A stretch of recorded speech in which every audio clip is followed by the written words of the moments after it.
영국의 화학자이며 물리학자였던 존 돌턴은 1803년에 처음으로 원자론을 제창했습니다. 여기서 원자란 물질의 최소 단위를 의미하는 것입니다. 그런데 그 이후에 수많은 과학자들이 집요하게 원자를 연구해온 결과 원자가 물질의 최소 단위가 아니라는 것을 알게 되었죠. 1897년 영국의 물리학자였던 조지프 존 톰슨은 원자도 다른 물질로 쪼개질 수 있으며 전자가 존재한다는 것을 밝혔습니다.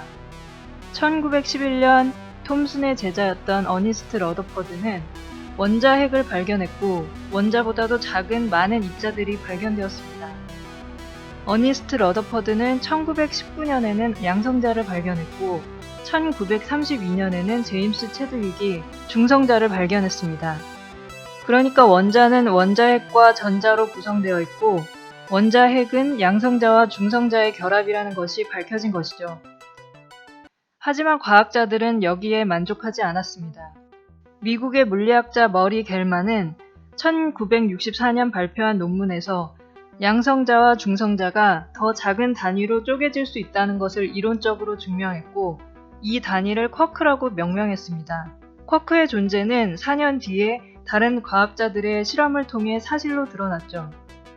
그리고 그동안 알려지지 않았던 마지막 쿼크인 투쿼크가 미국 시카고 페르미 국립가속연구소의 입자 가속기 실험으로 그 존재가 확인되었습니다.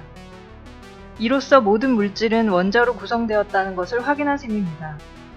그리고 원자는 원자핵과 전자로, 원자핵은 양성자와 중성자로, 양성자와 중성자는 쿼크로 이루어져 있는 것입니다. 그러나 문제는 쿼크를 양성자나 중성자 밖으로 꺼낼 수는 없다는 것인데요. 그러니까 물질을 이루는 최소 단위의 단독 입자를 발견한 것은 아닙니다. 쿼크를 비롯해 소립자의 존재를 확인하기 위해서 세계의 과학계에서는 거대 입자 가속기의 건설을 위해 경쟁이 치열했습니다. 그리하여 1954년에 설립된 유럽 입자 물리학 연구소는 세계 최대 입자 가속기를 스위스 제네바 인근과 프랑스 국경 일대의 지하 100m에 길이 27km의 가속 터널을 건설하여 2008년부터 가동 중에 있습니다. 유럽 입자 물리학 연구소는 힉스 입자를 발견하여 입자 물리학의 발달에 크게 기여했습니다. 이뿐만이 아닙니다. 연구소에서 발생한 방대한 데이터를 처리하기 위해서는 초고속의 전산 처리 기술이 필요했고 정보들을 전 세계의 과학자들과 주고받기 위하여 오늘날 전 세계를 하나로 이어주는 월드 와이드 웹을 만들기도 했습니다. 일반적인 컴퓨터와 네트워크 시스템으로는 도저히 감당할 수 없는 수준이기 때문이었죠. LHC의 양성자 빔 파이프 내부는 진공 상태를 유지해야 하고 빔 파이프 안의 진공 상태는 10조분의 1 기압 정도로서 달 표면의 기압보다도 10분의 1 정도로 작습니다. 또한 LHC에서는 입자를 가속하고 제어하기 위하여 27km에 이르는 가속 터널 구간 전체에 걸쳐서 초전도 전자석을 무려 9,300개나 설치하고 있을 정도죠. 그리고 전자석의 초전도 상태를 실현하기 위해서는 극저온이 필요하므로 절대온도 1.9도 K, 즉 섭씨 영하 271.3도를 유지해야 합니다. LHC에서 양성자 간의 충돌 실험을 검출하기 위한 검출기는 CMS인데 크기는 아틀라스보다 작지만 무게는 그 이상이어서 에펠탑보다 2배 정도 무거운 수준이라고 하죠.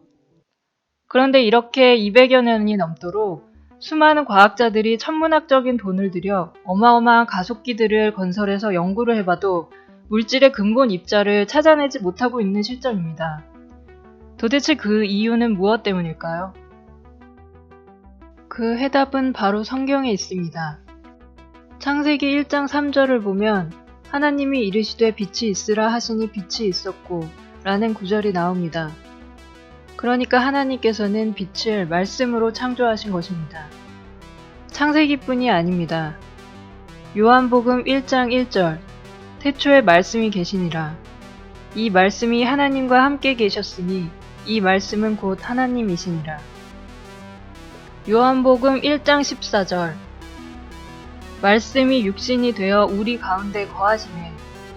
우리가 그의 영광을 보니 아버지의 독생자의 영광이요 은혜와 진리가 충만하더라. 요한계시록 2장 29절. 귀 있는 자는 성령이 교회들에게 하시는 말씀을 들을지어다.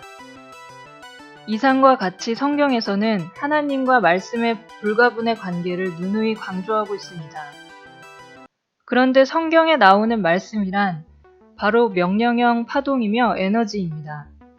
그러니까 하나님께서는 이 세상을 물질인 입자로 창조하신 것이 아니라 비물질인 파동으로 창조하셨기 때문에 과학자들이 아무리 연구를 해도 물질의 근본 입자를 찾을 수가 없는 것입니다. 최근에는 일부 과학자들이 근본 입자를 찾는 것을 포기하고 결국은 우주의 근본은 입자가 아닌 끈일 것으로 추정하고 있습니다. 여기서 끈이란 일종의 파동입니다.